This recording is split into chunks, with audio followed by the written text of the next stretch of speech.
Hey, everybody. Welcome into the back room. I'm Andy Ostroy. Very excited to be sitting here today with my friend, my business partner, and perhaps the busiest woman alive. And we're going to talk about that. One of the busiest people that I know for sure. She is actor and producer, a TV host of the show It Couldn't Happen Here, author, podcaster, entrepreneur, activist, mom to Gus and George, and wife to actor Jeffrey Dean Morgan, and as I found out recently, like PTA vice president lady? Oh, I'm the middle school rep, man. I'm in charge of middle school. It's thrilling. So I want to start with that because I had a very brief stint back in the 80s with my older children in their grade school, in public school in New York City, where I was a little active in the PTA and the parents group. And I got to say, it was a little cuckoo. It was a lot cuckoo. All those moms are listening right now. They're like, we remember you and too, dads, Andy. And dads. So and now I've known you now, I think 9 or 10 years. And I'm... More than that. Gus was like 18 months old when I met you. Right. No, we've had Samuels for 8 or 9 years. Right. Yes. It's longer than that. And, to be honest, when you told me this, I thought, like, I'm equal parts, wow, this is so up Hilarie's alley, and this is so not up Hilarie's alley. Well, because I live on a farm, so I don't have to engage with anybody. There's like no neighbors. I love being an introvert. I think that is something that people don't understand, is that I am a deep, deep, deep introvert. I can just do the other stuff. But if you look at the span of my career, I've been making content for teenagers since I was 18 years old. Right. I started working at MTV when I was 18. And so it was like, how do we make the teens happy? And then it was One Tree Hill. And then, even with our candy store, how do we make the teens in town happy? And so the pandemic really damaged kids. We've gaslit them. We've told them that everything's back to normal, and it's not. And I'm currently producing a couple other projects that are geared towards teenagers. And we've done all this research. And there was a CDC study that just came out that said, look, the biggest problem with these kids is that they're sad. There's nothing to look forward to. There's no fun. They know the planet's going to die. They know they're probably going to die, get shot somewhere. Everything's chaotic and awful. And every conversation they have in school is about bullying or getting, predators coming after them on the internet. Everything's so dark. And so my take is that it's my responsibility as a parent and as a citizen of this little village we live in to create frivolity. There is only this little chunk of time where they're little. And so I'm planning pep rallies. I'm getting letter jackets for the kids. Like, I want it to look and feel as fun as the best teen movie you've ever seen. So we're just taking like all our movie making skills. I'm calling in wardrobe. I'm calling in set dressing. Just like, what can we do so these kids feel like it was the time of their lives because they deserve it. And that normal baton that gets passed, it's like the 8th graders teach the incoming 6th graders and the seniors teach the incoming freshmen. That didn't happen for 2 years. So there's this huge gap where the kids really don't know how to do it. And if there's one thing this dork knows how to do, it's school. So how about the process? Because I remember, like, when you put a bunch of moms and a bunch of dads in a room, and it involves like a principal and teachers and emotion and this and that. Now you're talking about like post-pandemic. Like, is there drama? Oh, I'm sure. Yeah, I'm like learning little bits of like, where's the money? And what does it get spent on? And I keep saying, I was like, it's my job not to create labor for anyone. So I don't want any teacher or administrator to feel like, oh shit, that Burton woman wants me to make a list, But I think there's a whole new crop of moms that are just getting involved for the first time, and we're all learning as we go. So there's, I don't know, it's a team building exercise for the grown-ups too, but I also, I'm so nervous. Like, I remember my dad did PTA when I was a kid, and it was so stressful. He got pneumonia and like almost died. And so I'm just like, don't go so hard. Like, we're gonna go medium. And how did you rise to the top? Like, how did you? Dude, I got duped. How did you get hoodwinked into that? It was so funny. So I got asked if I would mentor the civics class at the middle school because they just want to do, it's all about doing projects in the community. And I was like, yes, absolutely. And so the kids wanted to do a short film about some folklore in our community. And I was like, right up my alley. This is awesome. So it's basically a little mini documentary.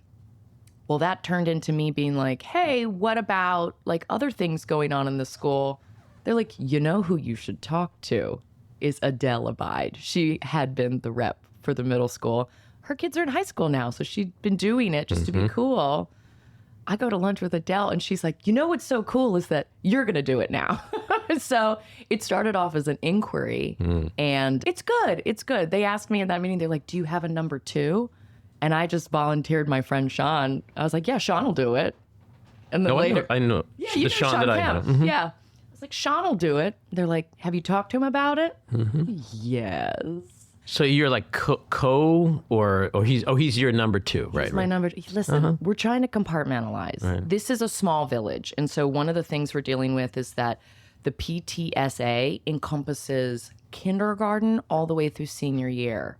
And so my goal is to really zero in and focus on the middle schoolers. Because I think, one, that's a period of time that gets kind of ignored. People don't want to think about it. They're like, well, the high school's doing homecoming. They're doing varsity sports. They're doing all this big stuff. The little kids are so cute. But middle school really is the most difficult time of a kid's life. They're going through puberty. The change from elementary school to middle school is extraordinary. And so if I can make that little pocket of childhood decent for a couple kids, that is worth the effort. And is Sean like Dick Cheney number 2? No, or is he like Mike Pence number 2? Is he like... No, he's a lawyer, man. And so I want to do all the dumb, like, we're going to paint hawks. Our school mascot is the hawks. And so I went and I bought like 50 garden decoys to keep pests out of your garden. They're hawks. And I'm like, the kids are going to paint these hawks and we're going to sell them at the farmer's market. And so I'm doing all that kind of big, dumb, fun stuff. And Sean's the one that's like, okay, we have to fill out grant applications, Hilarie. We have to do like adulting. And so we're a strong team. Well, good for you. I always say this to you. I don't know how you do everything you do. And now you're like running the PTA, and I don't know how you do that because I know how much work that involves. I rope people into it. Yeah. And guess what you're going to do next year? Ain't happening. I'll tell you right now, ain't happening. Yeah. So I also read something recently that you and former Secretary of State Madeleine Albright have something in common now. Thank God. Which is that you were, and I'm probably not going to say this right, but you were awarded in, recognized in Loudoun County? Loudoun County. Loudoun That's my County, home. which is where you're from, Yeah, man. in Virginia, as being one of the homegrown, awesome people. That there was a long list, not that long a list, but a pretty notable list. But Madeleine Albright was on, and she comes from your... It's exciting, Yeah. for Women's Month. Because you're very active in the schools down there and raising money, and you created a nonprofit, and you're... Yeah, it was interesting. So when I took this PTSA thing on, just serendipitously, my student government sponsor from high school, who really was an important part of my life, Bobby Johnson, she came up to visit. And so she spent all last weekend here. So I got to sit down with the woman who taught me leadership skills and student government and involvement and just pick her brain about PTA stuff. And we got the announcement about this Women's Month honor while she was here. And so it was just really nice to share that with her because, her and her husband were our student government sponsors. They were our teachers, and they did not have biological children of their own. They had thousands of graduates of Parkview High School, and so we are their kids. And so to be able to celebrate that with her was really cool. That's great. Congratulations. It's always nice to be recognized for the altruistic work one does, because that's like a thankless job in this world, especially these days. Loudoun County is very similar to Dutchess County, pre-development. So Loudoun County in the 80s and 90s looked just like Rhinebeck and Red Hook, and it was a very similar feeling. And then AOL moved in, and it just kind of blew up and became a city. And it's a blue county. It's mainly Democrat and... Anytime you see those school board meetings that go viral, where parents are freaking out about stuff, that's Loudoun County. Oh, really? It is like they made fun of us on Saturday Night Live. It was. So does Loudoun County have cat litter in the girls' bathrooms in school? Oh my God, dude. No, the reason I started a nonprofit back home in Sterling is that my high school was a Title I high school. It was 89% minority population, whereas every other school in the county was 70 to 80% white. And Loudoun County was the wealthiest county in the United States because of all these like AOLs and Amazons that moved into the area. It is it's where the entire nervous system of the internet is based. And so you had this huge wealth gap, and the kids at my high school were getting totally ignored, while these other kids had like multi-million-dollar scholarship funds and like black box theaters that are better than things that we have on Broadway. I mean, it was insanity. And so we went and we got really noisy about it. And some new kids that I graduated with are, we've become parents to teenagers, and they came up and formed their little PTA down there. And they have advocated to get a brand new building for these kids because our building was all asbestos and water leaks, and they've done an extraordinary job of forcing a county that can be very loud for red causes, if you will. They've forced them into equity for these kids. So growing up, you were, we've talked about how your family was red, Yeah, not exactly. blue. You're blue. How does that make for life? Well, growing up outside of D.C., everyone was politically engaged. I loved the news as a kid. I was obsessed with Marion Barry. I was obsessed with... Are you talking through the motel crack cocaine Dude, I was prostitute phase or before, or right up to that? I was in elementary school with the assignment, like you would have to bring in newspaper clippings about things in the news. He had some clippings. Oh, and I loved covering them. I was just like, guys, this is wild. And I was just really, really drawn to the news. We, we lived in a political household. My father was military at the time. All of my friends' parents were either Secret Service or Department of Defense. Everyone's parents worked for the government. And now all of my friends, a lot of them work for the government, which is terrifying because when you grow up with someone, you know all the dumb shit they've done. You're like, oh no, you're a decision maker. You're in now. the Secret Service? Good. But I think when I moved to New York at 18, my expectation was that everyone was going to be worldlier than I was. And it became clear to me that not everyone is blessed with the exposure to our government that I got to grow up with. I went to the White House all the time.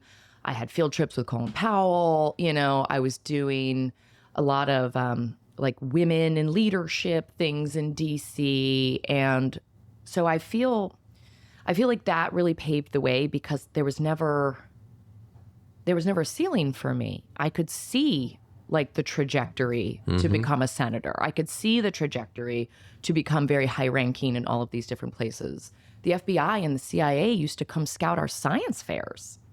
If you were doing behavioral sciences, they would come and tap you for an internship. And so that was just where we grew up. And yeah, I mean, the expectation for me growing up in a conservative family is that I would remain aligned with that. I think when I moved to New York and I started to learn more about other people's lives, about different economic groups, about different, race groups, any of that was a little bit threatening to where I'd come from. And so that's a really hard thing to navigate.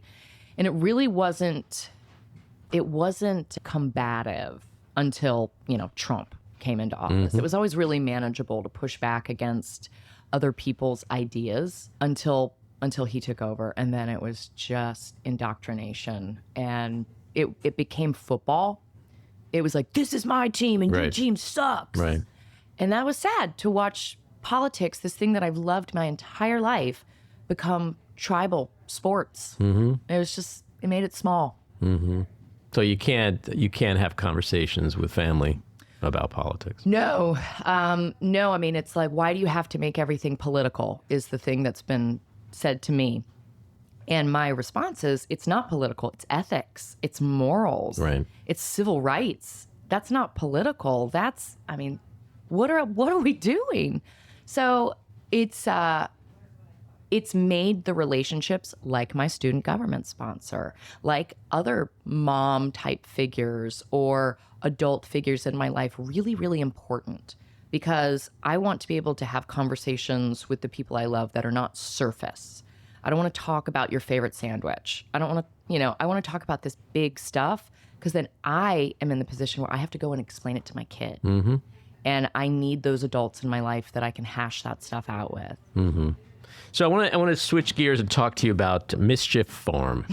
Okay? You've lived in a lot of places. You and Jeff have lived in a lot of places. But it's not common for guys in the business to live full-time on a farm. I mean, you could have a house in the country, but then you go back to the city. But for the most part, you guys you're based up in the Hudson Valley, and you live on a farm, and you've got alpacas, and you're farmers. Yeah. We got a cow fence now that really needs to be repaired, because I've got a bull.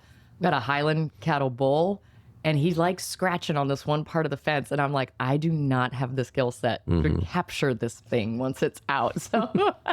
And is the farm, because you were just talking about growing up in Virginia, not that, it's outside of D.C., so it wasn't the most rural place in the world. No, but it was chain link fence, man. But is that somehow part of your childhood and growing up, like sort of like the non-city thing in you?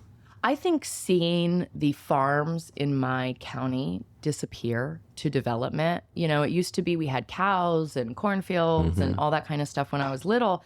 And now we joke that the only thing that we grow in Loudoun County is McMansions. Weed? I wish. No, it's just houses. House and shopping center and shopping center. And the county segregated itself because every time a developer came into the county and built this big, huge housing development, they also had to build a shopping center to go with it. And they also had to build a high school, a middle school, and an elementary school. And so every 2 years, this new little village is popping up. And the white people move into those new villages, and they leave, everyone else who's building and landscaping and, taking care of the shops and doing the housekeeping. They left all them back in Sterling Park, my village. Okay, white people. But they totally segregated themselves and didn't even see it. I don't think anyone did it consciously, but that's exactly what happened. Up here in Dutchess County, there has been a concerted effort not to do that. If you look at the Arlington School District, they said, no, we're growing at a really incredible speed. And rather than segregate ourselves into the haves and the have-nots, anytime a developer builds, they have to buy into our existing school. So Arlington High School has like 800 kids per grade, but they've got an incredible theater program. They've got monster sports programs. They've got everything because the wealthy families are buying in and everyone benefits. So it was just an example of a different way of thinking that preserved this county in a way that my home county didn't. They just didn't anticipate it. So on your farm, I'm sure there are people that are like, oh yeah, Hollywood people owning a farm, whatever. But I know you guys are like literally pulling eggs out of chickens' asses and cleaning up shit. You've got the muck boots on. You've been there. Yeah, I've been there. So you enjoy that. You didn't just buy a farm or have a farm because it was cool. I mean, you guys love. Well, it's preservation. I mean, the same thing that happened to my town happened to Jeff's hometown. Boeing came in and just took over in Washington State.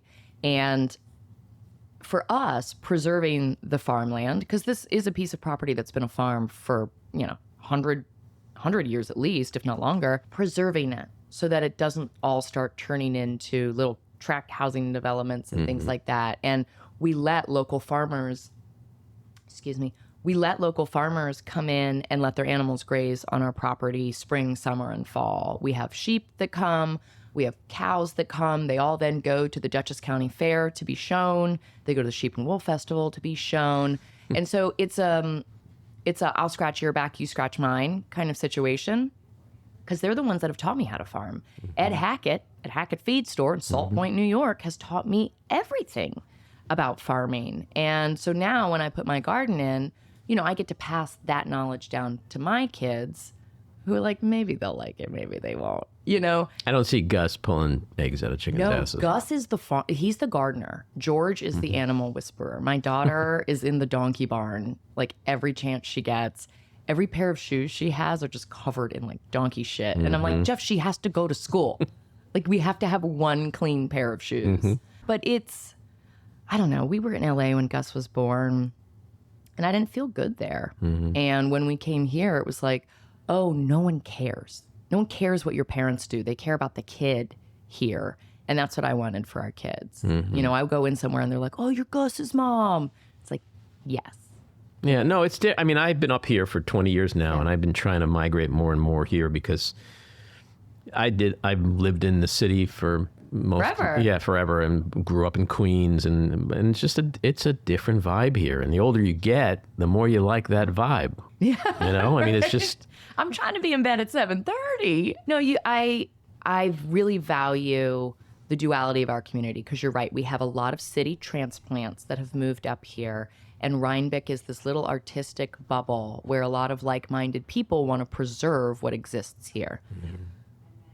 The other side of the coin is that we have a lot of very conservative, like 8th, 9th generation farming families in our community. And rather than be combative with one another, I think there is a nice coexistence that happens here that maybe should be a model for other places. I know Antonio Delgado, while he was our congressman, was like winning awards for being able to pass bipartisan legislation. And that stems from him not catering just to his base, but to reaching out and trying to engage people and say, what do you need? Yeah. What can I do for you? Just the fact that he got elected up here was really amazing. Yeah. Because of what you're saying. He was able to speak across party lines and appeal to his constituents, not a political ideology that he's indoctrinated himself from.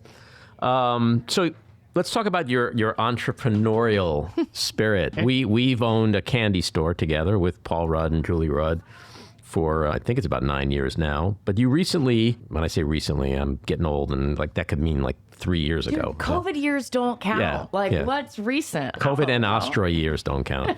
But Libations, the booze business. When did you start that? Why did you start that? So we started. Are you guys just getting drunk all the time on your own shit? You know what it was? It was like we're involved in so many movies or TV shows or just business in general that it's like work. It's work. And I wanted an outlet that no matter how heavy the workload was, it was a party. It was fun. And so during the pandemic, while I was making masks, a distillery in our community reached out to me, Vale Fox Distillery. And they said, hey, we've made all this hand sanitizer, and it seems like you've already figured out how to distribute stuff. Can we work together to distribute the hand sanitizer? And we were like, yes. So we introduced them to all these different places, Rhinebeck Responds, the hospital, any place that needed hand sanitizer, you couldn't find it. And instead of making their gin, they were like, we're going to pause production. We're going to do this thing for the community. And so we just kind of became internet friends. And then when the world opened up again, Jeffrey and I were like, well, let's go over and say hi. Like, let's just go look at their distillery. It's in LaGrange. So we drove over and we pulled up, and all of their barns and their view, because they're on a hill the same way we are, it was like the sister facility to our farm. It was identical in a way that was kind of eerie. And they were so lovely. We met Aral, who is the owner, and Cliff, who is managing everything over there. And we did this tour of their beautiful copper stills. They have these very like high-end copper stills that only the biggest of the big guys use, and then a few boutique distilleries around the world. And we were like, yeah, we've been approached to get into the liquor business. People have come to us and asked us to endorse things, but I don't like endorsing something that maybe I don't use myself, or that I'm just being used as like a work for hire. I'm a prop. Trump vodka. Yeah, like, ugh, gross, come on. And they were like, would you guys want to collaborate somehow? And I was like, this is how I hoped this was going to go. So we worked with their gin as a base because I was a fan. I've never been a gin fan in my whole life. It tastes like Christmas trees. Not for me. But theirs was so different. It had kind of a floral vibe to it instead of that Christmas tree taste. And I was like, what is this? And they infuse it with rooibos tea. And so it creates a really lovely botanical flavor that doesn't punch you in the face. So we used that as our base. And then we sat down and we talked about things that were important to us at Mischief Farm. And so Jeff talked about his fires and like just the chopping wood and the axes. And Jeff is just fire. And so we used a local tea, Harney and Sons. We used their Lapsang Soshung tea. And it gave our rye whiskey this really like lovely smoky layer, because a lot of times whiskey gets put in a drink, like a mixed drink with a sweet element. And so that smoky layer in a mixed drink is very Jeff Morgan. That is his vibe. And then for me, they're like, what do you like growing? And I've got blackberry brambles all over the property. And I love like cooking with those, putting them in shrubs, putting them in pies. The blackberries are my favorite thing. So we created these taste profiles that we wanted to feel like a visit to Mischief Farm. These are the things that you would experience if you came to our farm. And now I have to learn state by state regulations because every state... It's intense, right? I used to work with a lot of wine companies back in the day. I need to go back to college for this because every state has a different blue law and you can be sold online in like 36 states. But then all the rest, you have to go through like a package store, ABC store, something like that. And some states, like we're in Virginia right now, and they're just going to start with the gin. But you can't, I don't think you can order it online. I think you have to go to the ABC store, ask for it, they'll order it, bring it in.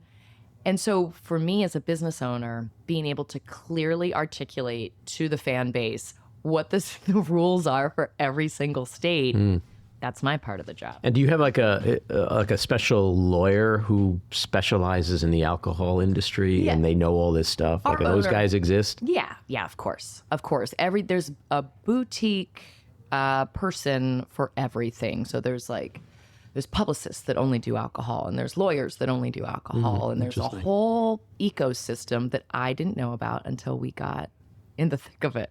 And you really are. I mean, I've seen you go to like the Dutch, like the fairs, and you're like passing out shots at the booths. Who wants some? We did a really lovely event with the Beekman boys. They had a big event up at their place, and so we went and we gave drinks there. We're going to be down at the Congressional Spouses Brunch for Jill Biden in May, passing out drinks down there. So yeah, I mean, nice. we're getting in there, man. So you're passing out the candy to the kids. Yeah. And the booze to the adults. You got everybody covered. That's why my homecoming parade's going to be so Getting them drunk fun. and filled with candy and making everybody happy. Yeah. You're in the happiness business. I think, yes. Literally. I mean, you are in the happiness business. You sell candy. You sell alcohol. Yeah. What's next? Life's short, man. I don't know. Well, you said weed. Are we going to start a farm together, Andy? Maybe. I keep hearing people talk about weed and... but that's another landscape that's pretty dicey too in terms of regulations and laws and who gets the permits or whatever.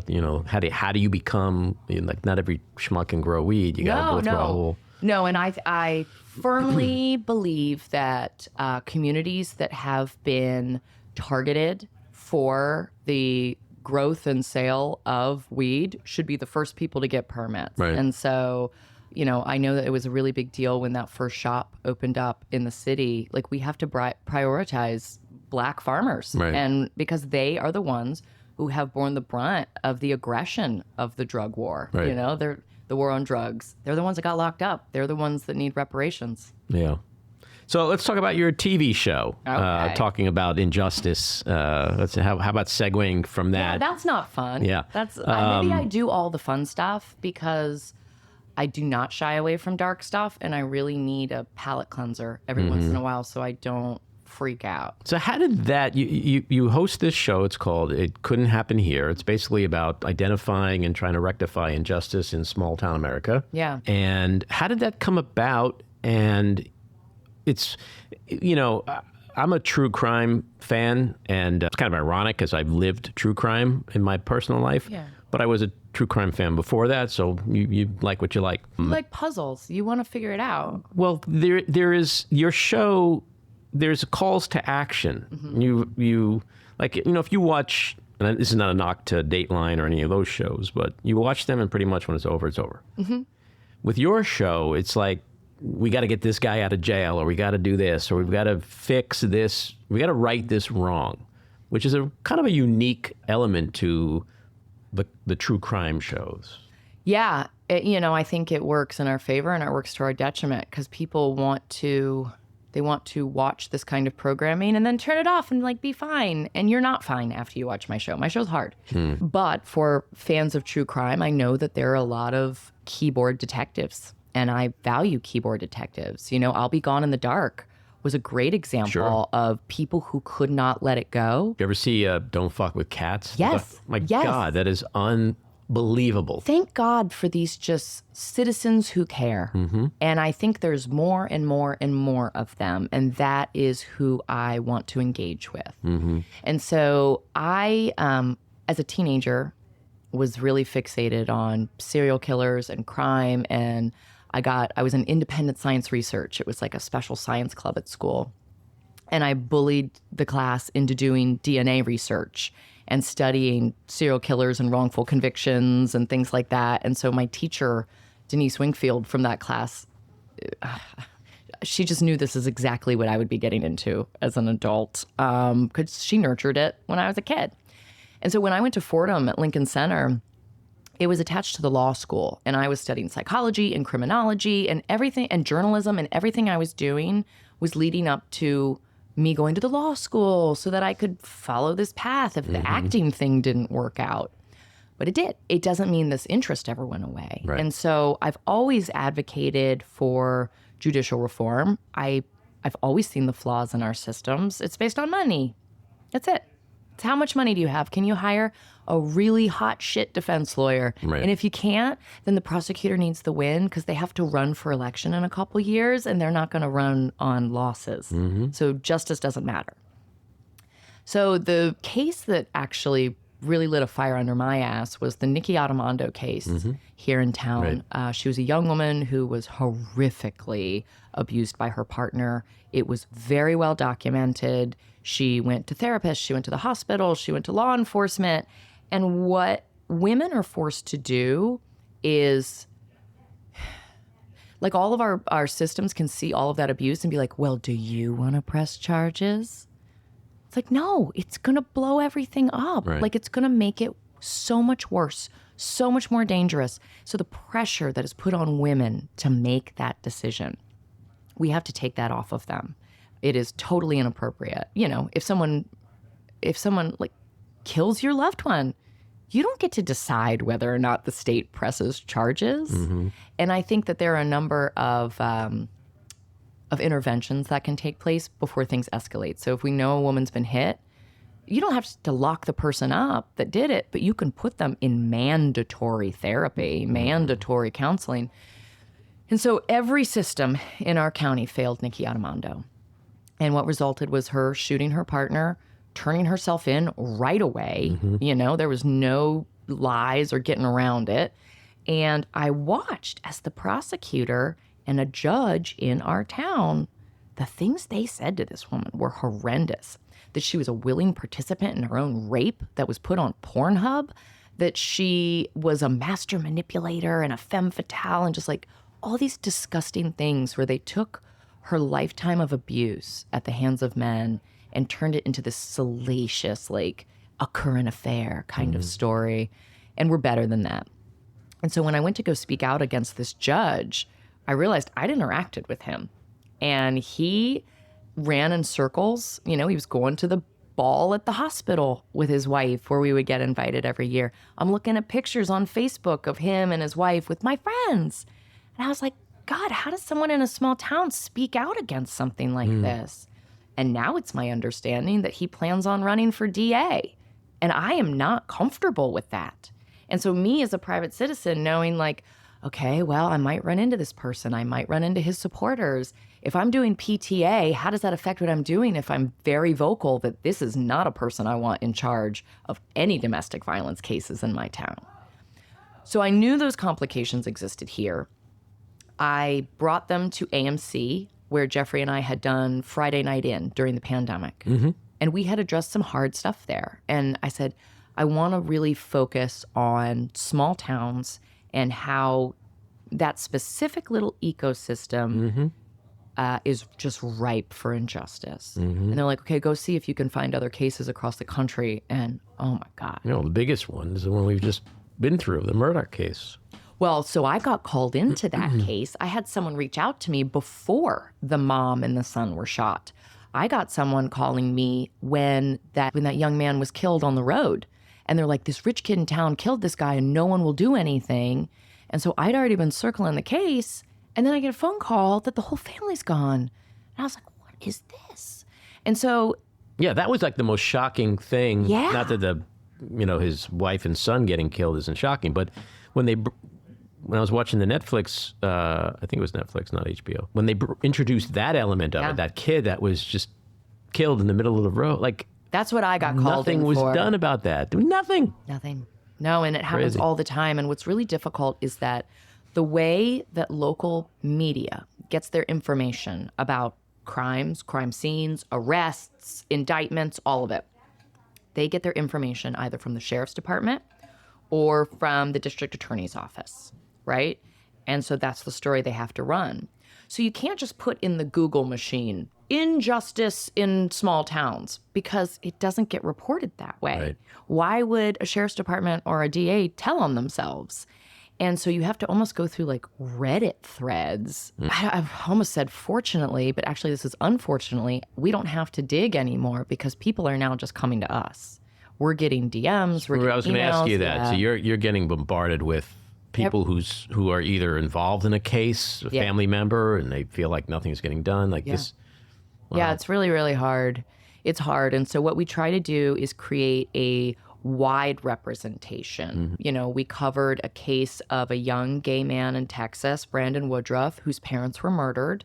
And he was convicted based on their log line was, well, if you can lie about being gay, you can lie about killing your parents. You know, he was 18 years old. He was just coming out. It was his freshman year in college. Right. That's when everybody comes out. We call that a stretch. Yeah, I mean, it was just ridiculous. And he's still sitting in prison. No, it's crazy. I'm trying desperately to get him out. Is it a moral dilemma for you? Like when you get so many cases, like, and you've got 6 or 8 episodes a season, like how do you ultimately choose? Yeah, I mean, I know you're speaking to that now, but it's like I'm listening to you talk, and it's like it sounds really heavy because every time you choose something, that means you're probably not choosing 50 others. And there's a lot of hope that the families have because now that our show is kind of a proven entity, they can watch our episodes. Most of the people we've engaged with have done other programs as well. And the other programs come in, they've got an 8x10 piece of paper. Here are the 10 questions I'm going to ask you. Give me my sound bites. Okay, see you later. I'm never going to talk to you again. And with our show, I think the shortest interview I've ever done with someone is like 6 hours, especially family members. Usually family members, it's closer to 8 hours. I mean, I have lunch with them. We sit and we talk. I explain to them the information I've collected. There have been some families who are like, the lawyers haven't even talked to us this much. Like, you're telling us stuff we don't know. And do you have you have a research team? Yeah. Yeah. We have a really wonderful documentary crew.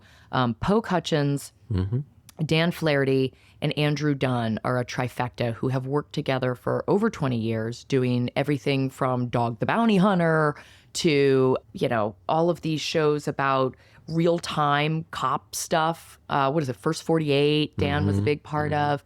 And so they have, the Scott Peterson documentary was Poe. They have such a deep knowledge of how to do it and do it with empathy, not just for the victims' families, but also like these members of law enforcement that see the problem and have to speak up against it. They're the ones who cry the hardest in the interviews because the betrayal for them is so huge. And they're like, we thought our brotherhood loved us. We thought that we were a part of something special. And when I spoke up against this horrible thing, I was cut off. I mean, they just disposed of me. And so we have to have empathy for everybody involved in the story. And they've taught me a lot. But it's a nice combination because they are the professional documentarians. I'm not a journalist. I'm not a lawyer. I say that I'm just some lady. And so I don't have to follow all the rules that a normal journalist or a normal lawyer has to When you follow. go into these towns, and I think now, like most of us in America who may have been living in the dark, let's say that, you know, for no other reason than they're busy with lives. The Murdoch case is so big that you have to be living under a rock now not to understand how that incestuous, corrupt, small town thing works. So when you go into a town, are they like, lady, you know, fuck off? Like, I mean, how much Sometimes. resistance do you get? Like, do you ever feel in danger, threatened? Like, have you ever had threats made against you? Like, you better get in your car and get the hell out of here because you're digging too deep, like that kind of shit. Has that ever happened? So we haven't had direct threats. I don't think that, you know, there is a perk to being married to Negan. There's kind of this like mystique. Are you referring to Lucille? Yeah. No, I mean, I think because I'm so out there and high profile as opposed to other journalists. Wait, is Negan real? Yeah. Oh, I thought he was just a... No, he's a great kisser. Jeff slips into that alter ego That's at a home. little too much information right now. How creepy. The back room is a family show, Hillary. Can you please... There's no room for sex in this room. So, you know, because I am on Instagram and I was on a teen drama and people grew up with me, there's a protective element to that. There just is. And I would be stupid if I didn't admit that, you know? People are maybe a little bit nicer to me in situations where they would tell someone else to fuck off. Right. Well, that's because great. they know, like, oh, this girl will say something about it. But there have been cases where we have specifically had to really dig into law enforcement, and that is where I have felt unsafe. There was a case in Florida where a young woman, her death looked like a suicide and just huge red flags all over it. And her partner, who she was leaving that night, was law enforcement. And so she shot herself, and I say that with quotes, with his service weapon. And just... How convenient. Right? And so we went down there and started digging. In every place we called, they're like, babe, we can't. Like, there's a problem here. Don't put a camera on me. I'm not trying to die. You know, like that was scary. It was in St. Augustine, Florida. And then we had another one in Georgia. And again, a staged suicide.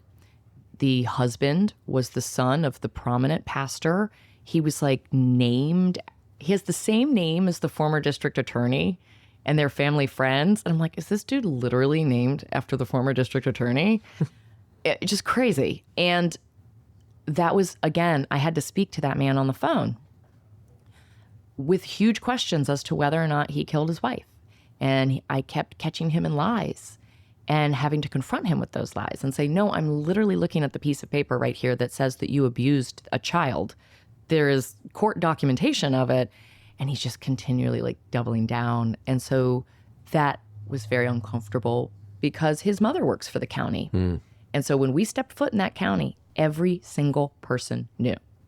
And he said it on the phone. He's like, I know exactly how long you've been here because Hilarie Burton's coming down today. God, that was really stressful. Jeff was down in Georgia and I was really glad because I was just like, you could just keep your phone ringer on because I'm uncomfortable about today.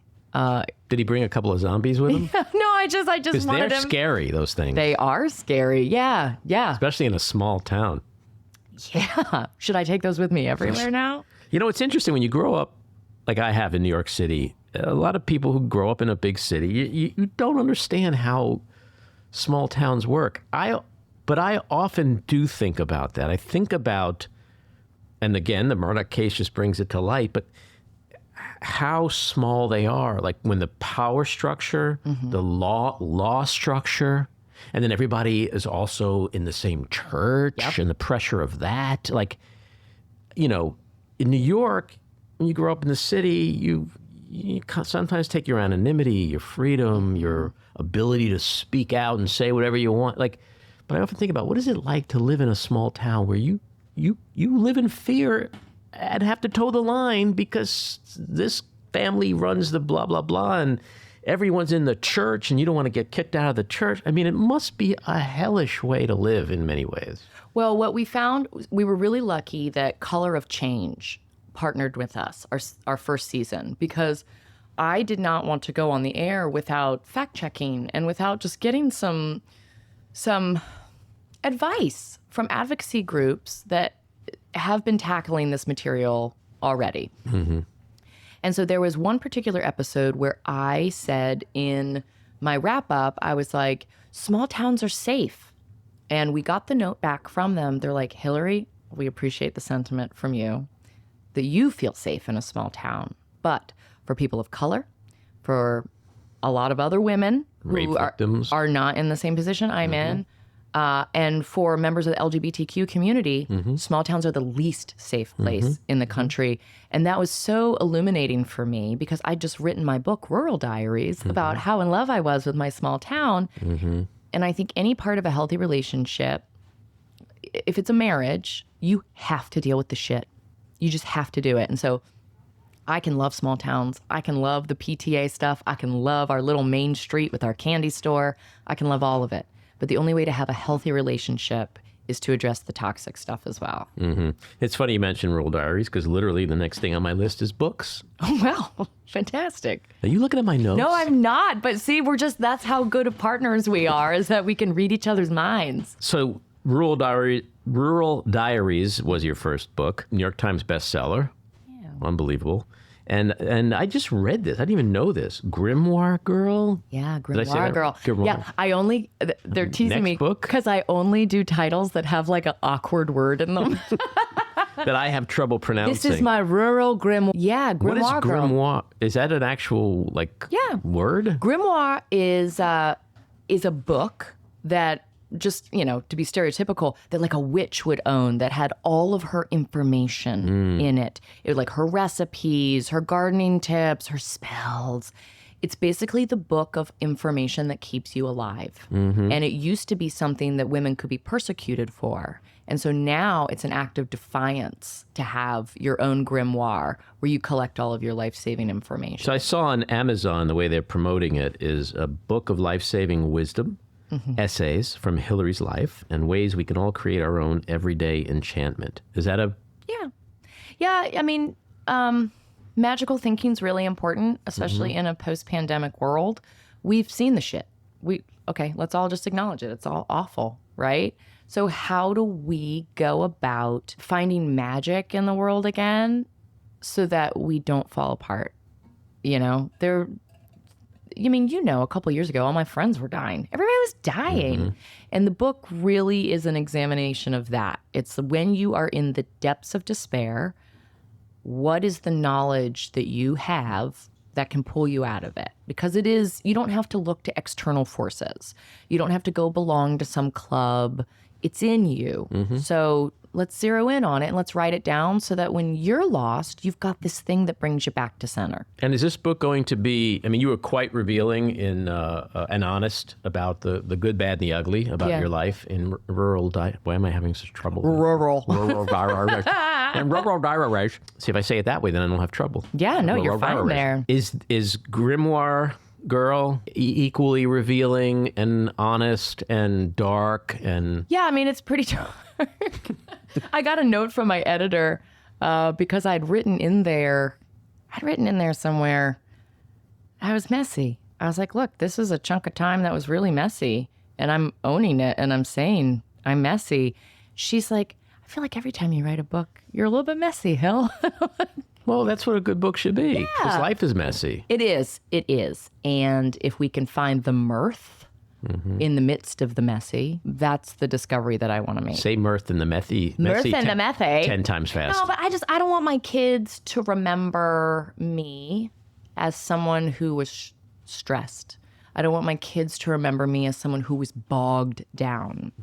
And so it is my job to show them how to do all the hard stuff, how to do 12 jobs at once and all the adulting and making dinner and PTA and like do all the stuff and be chaotic and tissue thin and laugh about it and make it nice and make it fun. Because if we make the decision that it's awful, then it will be awful. And if we make the decision that it will be enriching, hopefully it will be enriching. And we won't be just like faking it. And are you still doing the podcast? Yeah, we do Drama Queens, and I've got another one that'll be announced this summer. Wow. You heard it here first, folks. And it couldn't happen here. You're in season 2 now? We have filmed 2 seasons, and now we're looking to see what a season 3 would potentially look like. You know, we got a flood of cases sent to us, and so we're submitting those to the network to see what, you know, they weigh in too. They know what their viewership is, and they're like, well, you know, we haven't had representation in like Montana yet. We haven't gone anywhere in that kind of wild part of America. And those are really isolated parts of America. And so I think, you know, we've been trying to prioritize going to places we haven't seen yet. You're a pretty active tweeter, like I am. There's not a fight we won't pick, Andy. You're not shy on Twitter. What? I'm a flower. And I want to, case in point, this week, I'm going to need my old dude glasses for this. But apparently there was some school somewhere, I forget where it was. And the school decided that they're going to be even more inclusive than they thought they were in the past. Yeah. With LGBTQIA plus people. And so they changed their mission statement, and they literally said, we are an affirming school. We stand with the LGBTQIA plus community and believe in their holiness. We celebrate the diversity of God's creation in all its varied and beautiful forms. And guess what all the good Christians did down there? They decided they're not going to support the school anymore. They defunded and the school closed. Yeah. The school closed because all of God's people decided that we're not all God's people. Yeah. And you on Twitter responded so amazingly. You said, yes, super Christian to deny inclusivity. Please judge and deny people their autonomy here on earth. Jesus would be so proud. How many of these extremists are divorced or had sex before marriage? The hypocrisy is insane. And it is the hypocrisy. I mean, I could talk for hours about religious hypocrisy, but why do you feel it's important to speak out the way you do, not just on Twitter, but, you know, but let's talk about Twitter, because it is a place where people do use it as a platform to speak out. People also have gotten in a lot of trouble speaking out on Twitter. I went viral in a really fun, great way once. I also went viral in a not so fun way once. Yeah. And it is a tricky landscape. I'm in a weird spot because I know what I am.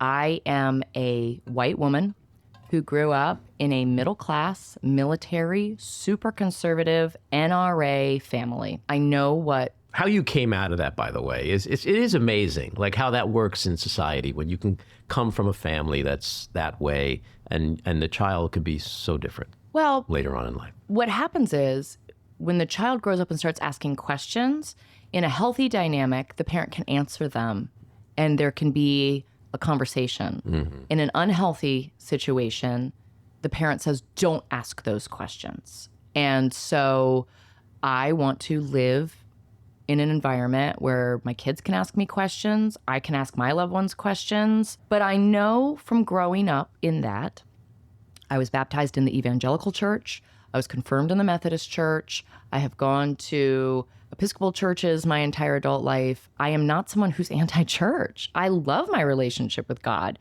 You and I have spoken about that. But I know what these communities say behind closed doors, and they can deny whatever they want to deny. But between going to visit friends' houses growing up or having relatives that would say things I wasn't comfortable with, you can't lie to me because I was there. Right. I know what you say. And I know what you mean when you say the dog whistle stuff. And well, it's courageous to speak out against religious hypocrisy because not everybody does it. And when some people do it, there's consequences for it. Because this is still a very religious country.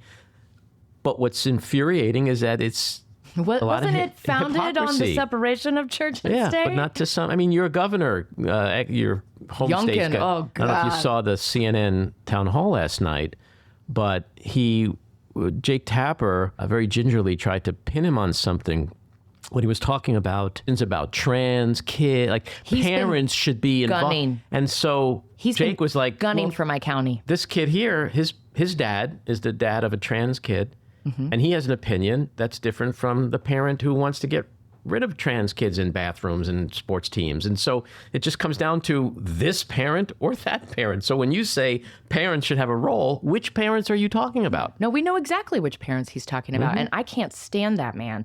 His attack on the trans community has specifically targeted my county. And our representatives, I say my high school's representative in the school board is not running again. She's leaving because she has a child who was being targeted, and she has gotten death threats. She's had so many people come by her home. And so that governor can eat a bag of dicks. Sorry, is this still a family show? Can't stand it. Let me just check the house rules. No, bag of dicks is okay. Awful. Can't stand him. Yeah, Stay out of Loudoun County. There was so many parts last night that I wanted to just scream. But the thing I wanted to scream the most at is because he is the kind of Republican I fear the most.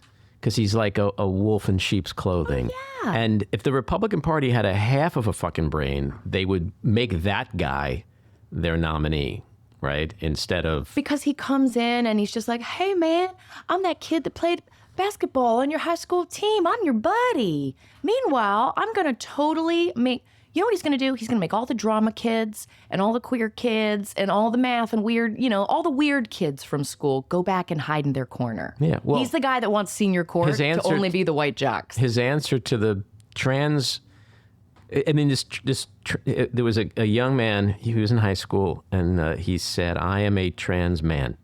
And I want to know, do you think, because his Youngkin's bathroom policy should be you go to the bathroom based on the gender you were assigned. Yeah. And he said, look at me, I'm a trans man. Do you think high school girls want to be in the bathroom with me? And Youngkin, he had no answer, but his answer was, let's build gender neutral bathrooms. Like, sure, let's have like a bathroom for the weird kids. Like, that's going to work in high school, right? Because there's not enough bullying right now. Right. Like, let's By the way, that's going to be the party bathroom, and that's where you're going to find me. or that's where you're going to find the bullies, literally. It's like just Eddie hanging Murphy's. out. Yeah. Eddie Murphy has an old routine where he's like, women, he goes, when I try to pick up women, I just stand outside the women's room. It's a sign. It says women. That's where I'm hanging out. Well, if you're a bully, you're probably going to hang outside the gender-neutral bathroom because that's where all the victims that you're going to bully are going. I put something on Instagram the other day that I saw a young gay man that I follow on Instagram post, and it was, if you thought that it was about the water fountains, you probably think it's about the bathrooms too. You know? Yeah, exactly. It's not about the water fountains. No. It's not about the bathrooms. This is oppression. This is targeting a vulnerable group of people, and it's about asserting power. It's almost like, I was thinking about this the other day, why the Republicans keep pushing the line further and further and further, because I know they don't believe all that shit. And it comes down to like military spending. Every single year, the military's approved a budget, and you have to spend every single dollar of it, because then the next year, you have to prove why you need you lose a budget that big. You lose it if, and so it's the same thing with this power. It's, well, we got to keep pushing because if we lighten up, then the line comes backwards, and so it's that kind of pork belly spending. It's pork belly power. It's we've got to push it as far as we can possibly push it just to see what we can do. Right. How exciting! But it's also incredibly offensive to their constituents. Yeah. I mean, a day doesn't pass where I don't just scream at my TV going, when are you people going to learn that they're treating you like morons?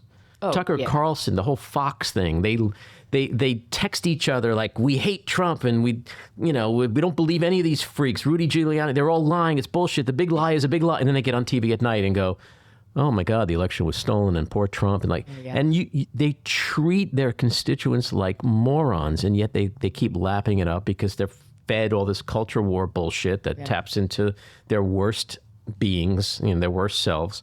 But you know what I equated to? When I was hosting TRL on MTV, every morning we'd have our morning meeting. And it was like, okay, well, we have this guest coming on, and we have this album and this video that we have to promote. And there were some artists who were just real stinkers, like not good looking, not talented, but because the or the record label would say, like, this is the agenda, we had to tell these girls, like, this guy's hot, this song is awesome, and people bought it because they want to believe.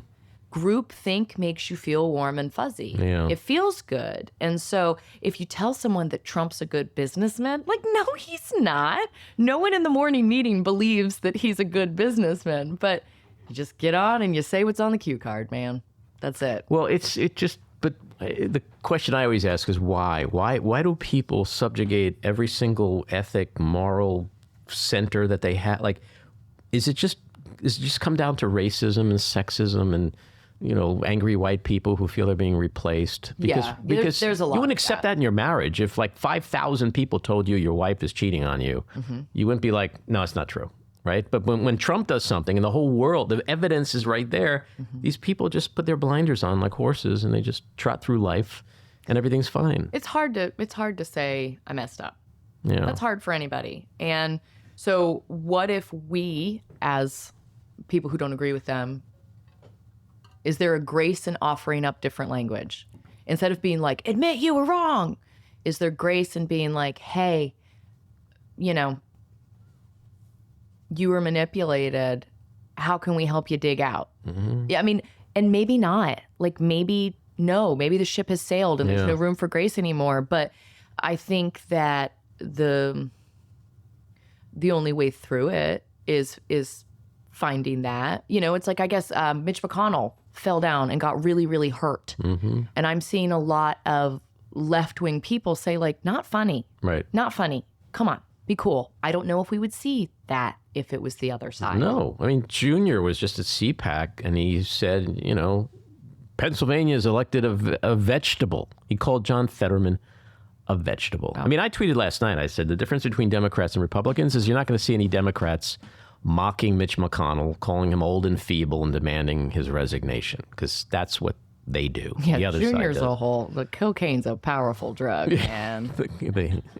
He's the cocaine bear. What keeps you up at night? What pisses you off right now in the world that if you could do something about?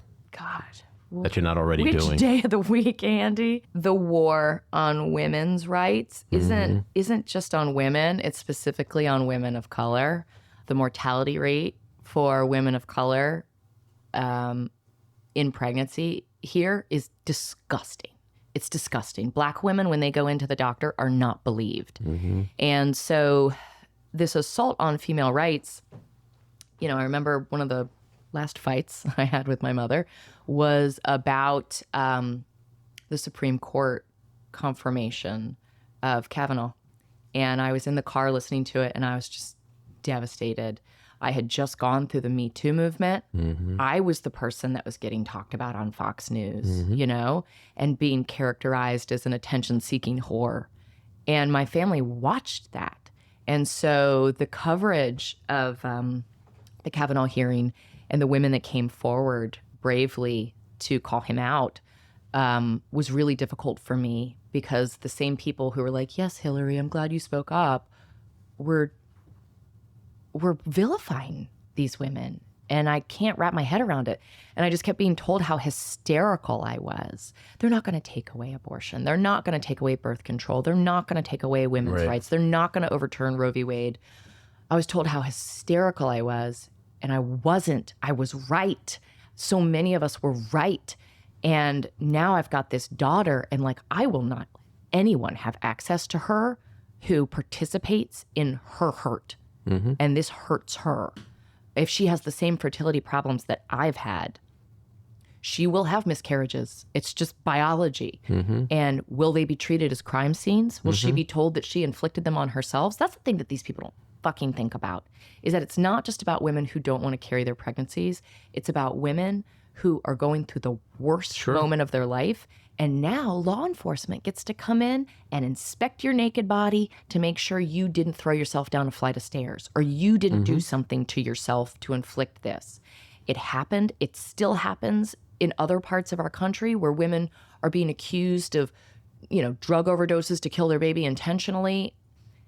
I am horrified that we have only now just started to talk about miscarriage in a public way, and it is going to be put right back into the dark corners. Well, I'm sure you're following this case out of Texas, these 5 women who are suing Texas because of exactly what you're talking about. And these are women that buck the conventional wisdom of, people who want abortions are just selfish. And these are women who have had serious health issues. Yeah. And I wrote this down. They'll die. One of them had cervical insufficiency.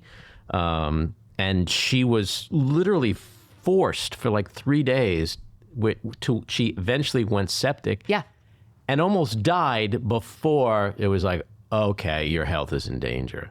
And another woman, I guess tried to go across state lines to get the treatment. The issue, I think that you're speaking to is that abortion is just such a demonized word, and abortion for a lot of women is a health issue. It's not the termination of a baby. It's sometimes saving the mother's life, saving the child's life, or in the case of one of these defendants, I think she had to decide between one of her twins. In order to save a dead baby. Yeah, and so who the fuck thinks that some dude in a prosecutor's office should be the arbiter of whether this is allowed to happen? It's marketing, man. It's marketing. There was apparently, so I grew up having to watch these kind of Republican conspiracy theory movies, and I would go into my little middle school civics class and parrot what I'd heard. And there was one about Ruby Ridge, and there was one about Whitewater with the Clintons. I mean, I have watched more shit about the Clintons, and I'm not crazy about them,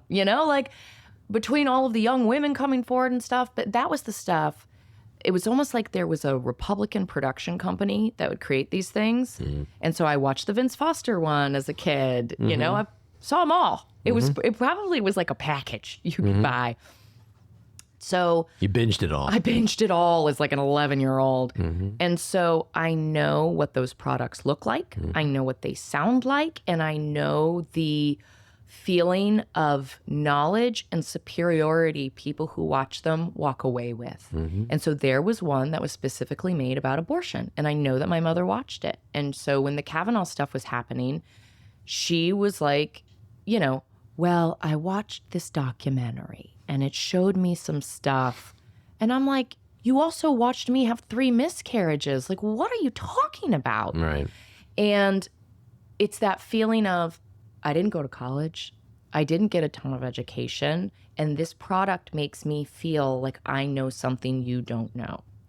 And it's really difficult to combat that. I think the narrative is that it's all just loose women that are using it as birth control, when in reality, when you look at the data, the majority of women who have abortions are already mothers. Right. They're already mothers. It's not like it's a bunch of sluts running around, going out clubbing. They are mothers. They are trying their best. It's not that they don't want to be mothers. They already are. And so if the Democratic Party can do a better job of articulating that, great, because the message isn't there. And now we also have, thankfully, someone like Gavin Newsom out in California who's said to Walgreens, fuck you and your $54 million. He's running for president? Seriously. No, I mean, he has turned it up to 11 in the last couple months. Last couple of days. Yeah. I mean, but this is where there's still hope. It's like Walgreens comes out and says, we're not going to sell what is it called? The pill, Andy. Just call it the pill. The pill, the abortion pill. I can't pronounce that word for some reason. Mifepristone. But California decided we're not going to do business with Walgreens. And they had a $54 million contract, which is due for renewal May 1st.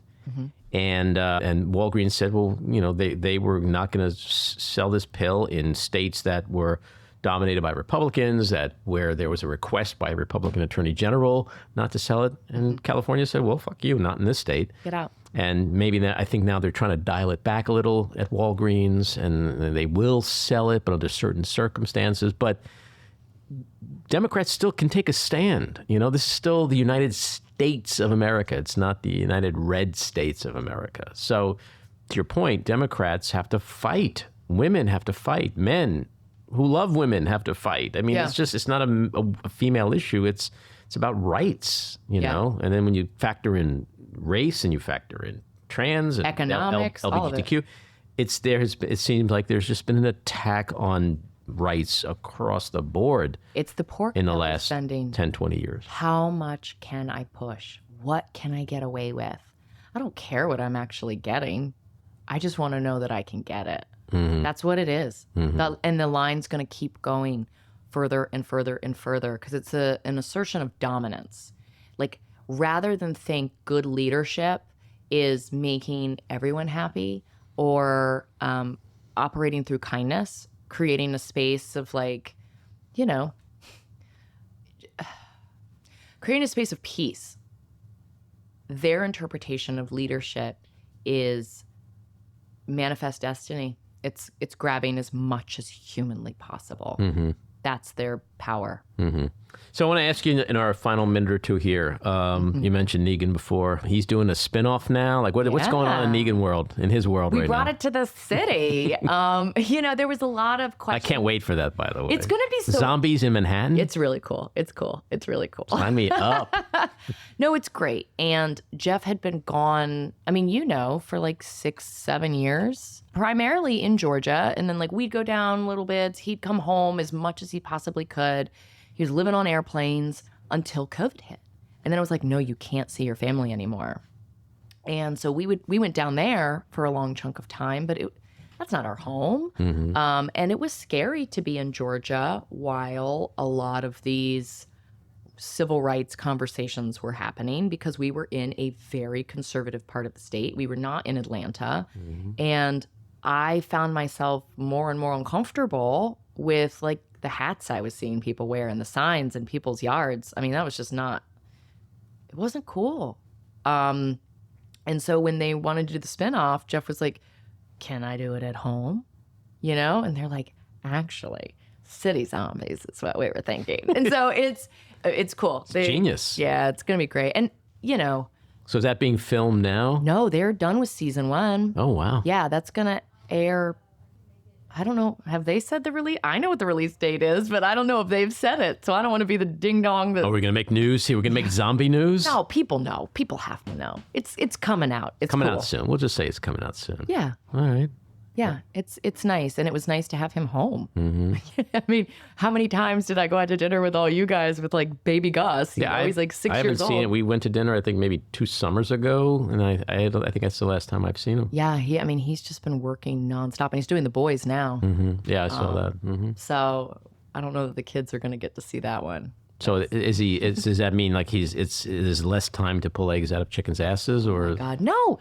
No, because or does he still find time? He and George have this thing where they do all the chores on the property while they're monster hunting. Mm-hmm. And so she finds monsters everywhere, and she's going to be a really good actor because she is committed to the bit. And when she sees a monster, it is terror and oh my God, we have to go and tie him up. And super theatrical. Mm-hmm. So, well, apples don't fall from the tree, right? Watch out. Well, Hilarie, you have been very generous with your time. I literally listening to you today, I'm even more exhausted than I was before because I don't know how you do what you do. No, I'm so proud of you. You take on hard stuff. No. But I'm not a mother. You're a mother you're a too. Grandpa. You've got all these kids climbing all over you. We didn't really talk about just being a mother. It's enough to just be a mother in this world.